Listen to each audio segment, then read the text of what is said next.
Hi everyone, thanks for joining me today. We're in Armstrong, British Columbia, and we're going to drive south to Vernon and drive through Vernon. So this is the second week of April, and things are really warming up and that.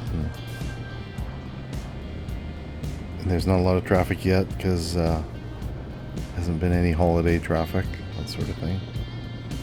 Tourist traffic. This road gets quite busy because if you continue past Vernon, you get to, of course, Kelowna and then Penticton.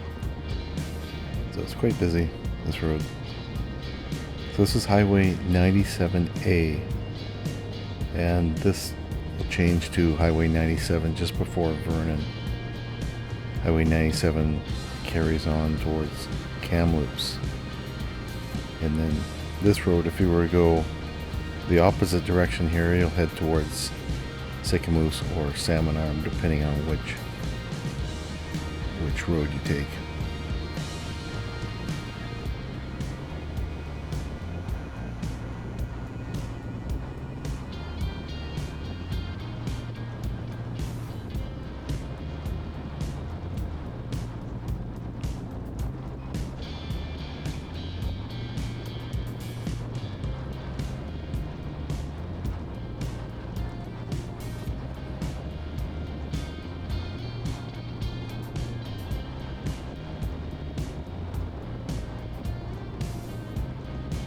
Lots of farms and that sort of thing on the right, and on the left, the hills there. If you were to keep going over a couple of hills, it'll take you to Silver Star Mountain. That's the ski hill near Vernon. And if you were to point straight ahead here, we're almost pointing directly at Okanagan Lake. This highway will make a bit of a turn to the left, but see that mountain kind of off in the distance on the right? That's kind of the other side of Okanagan Lake, right at the end.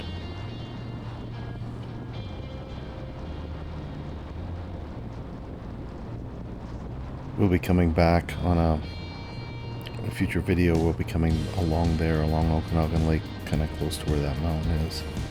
It's called West Side Road, and it goes from West Kelowna, or West Bank, used to be called West Bank, and you head towards Armstrong or Vernon.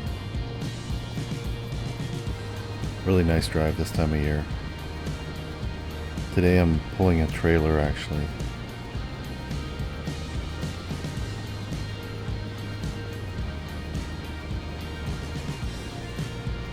On the right here is where there's a lot of companies that make fiberglass and that, like used to be Bigfoot campers. I don't know if they're still there, and Kohler bathtubs. That's all kind of right in there.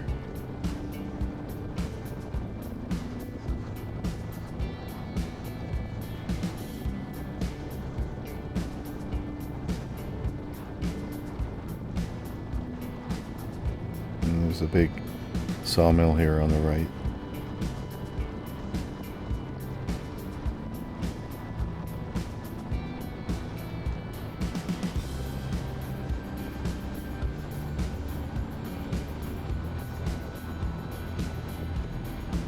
They have a big kiln there that they put the lumber in to treat it and dry it and stuff, and that'll sometimes be letting off all kinds of, I don't know, steam and smoke and stuff like that. Sometimes it catches fire, but yeah, it's kind of just on the right there, kind of a gray building.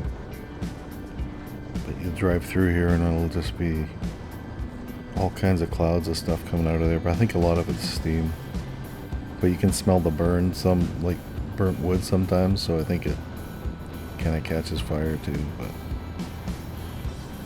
actually there's a big pile of what they call hog fuel. It's like chips and bark and that sort of thing, and they use it to power that mill. There's a cogen plant there, and they burn that, and it boils water and uses that for power. Anyway, that the big mountains of sawdust that they have I know at least once, I think maybe twice. I know once that I saw they were caught fire and they were actually using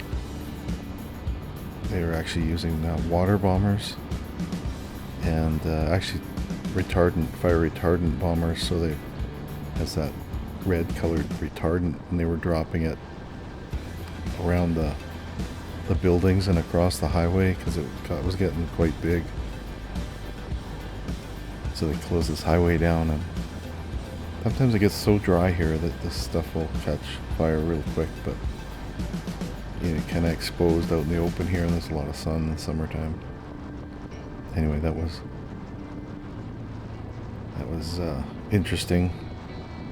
I drove through there before they were, well, I guess they were probably fighting it at that point, but they hadn't shut the highway down, and there's a lot of flames and that.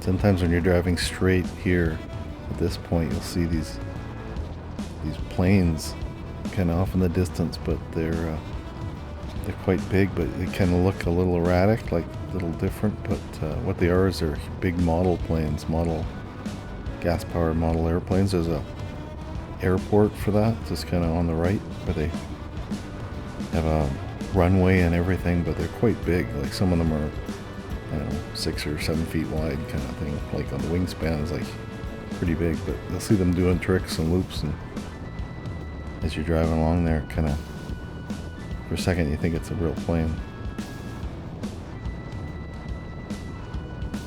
And lots of fruit stands and stuff around this area as well. There's a couple back in Armstrong. That's kind of nice. If you're driving through here, there's a big one on the right up here, I think, just past the overpass here. So that road there below us is what will take you towards Kamloops. That's Highway 97.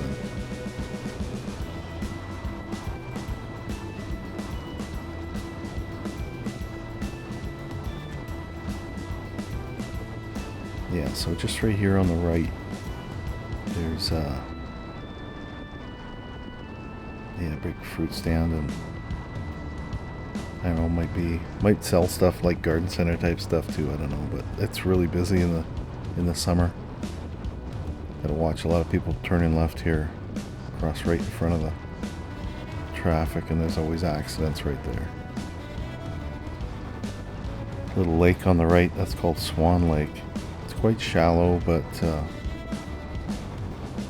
a lot of people fish there. A lot of people ice fish because it's so shallow it freezes pretty quick. And there's a big rowing club and stuff there too, so they do the sculling, Olympic type rowing.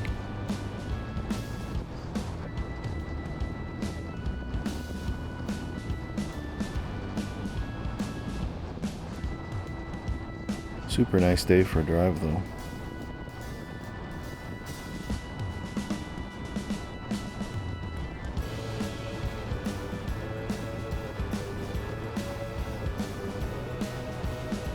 So at this point, Okanagan Lake is over top of those mountains on the right. So there's just a little ridge of hills or whatever, kind of between here and the lake. And kind of more straight ahead would be Kalmalka Lake. We're just starting to get into Vernon now.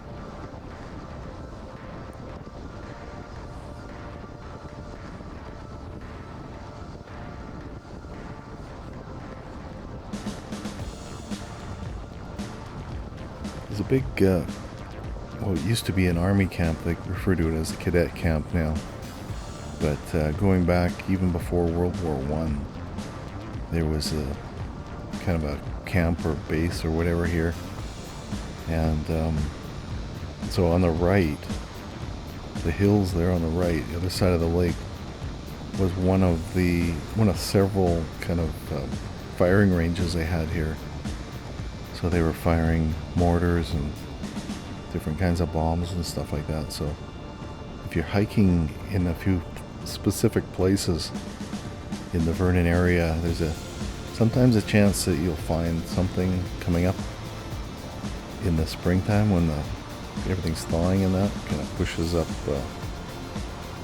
stuff like rocks and that, but it also pushes up the old mortars and that haven't exploded. So you always hear about people finding them.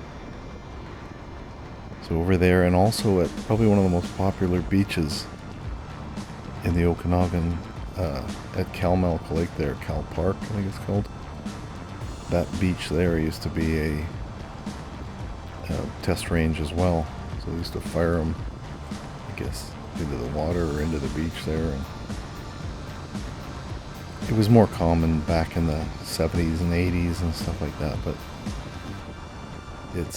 I think it's still occasionally they find things. So the hill kind of in front of us and slightly to the right, that's was kind of to where the range was.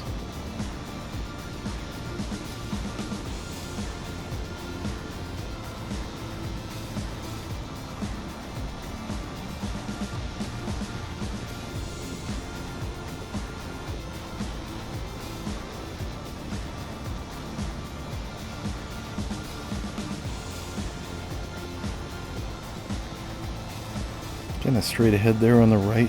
We're going to be making a turn to the left, but kind of straight and a little bit to the right there used to be a racetrack, like a thoroughbred racetrack, and it was on the circuit when they used to race back in the I guess the 30s and 40s and that.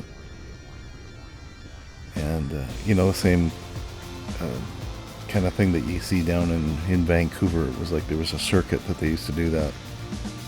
And apparently Seabiscuit, the kind of famous horse, ran there, is what I've been told. I don't know if it's true or not, but because it was that horse was on that circuit for a while. But I think they tore that place down and they made baseball diamonds or something over there just recently, probably the last 10 years or so.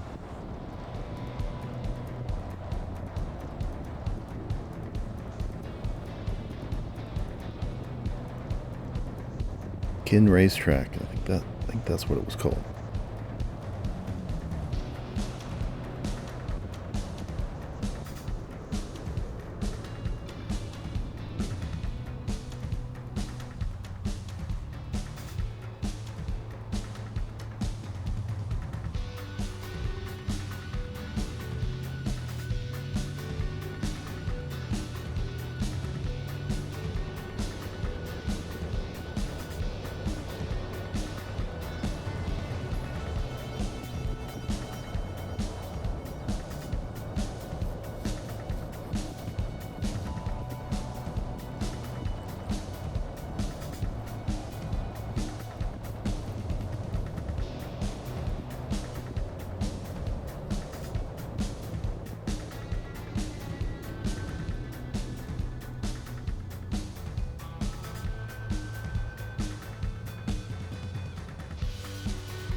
I think it's about 9 in the morning, I think.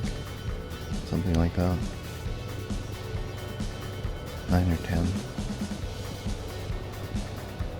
But this time of year you don't really see a whole lot more traffic than this.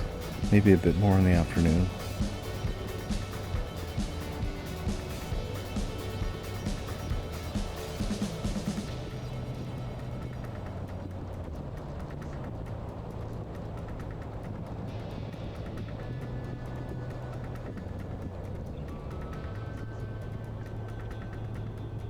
This is the downtown kind of core of Vernon. This intersection here is kind of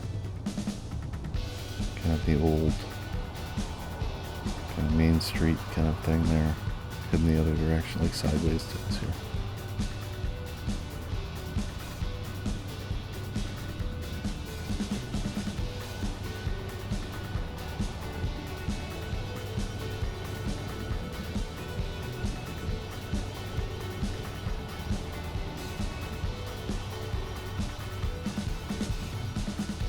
on the left over there, that's I think it's called Polson Park, and a nice park you can drive through, and it's got ponds and stuff and tennis courts, and I think they got one of those water parks for kids and a skate park and that, so it's a nice spot. And this is referred to as Hospital Hill here. Doesn't really look like much of a hill in the video, but it is a hill, and on the left is where the hospital is.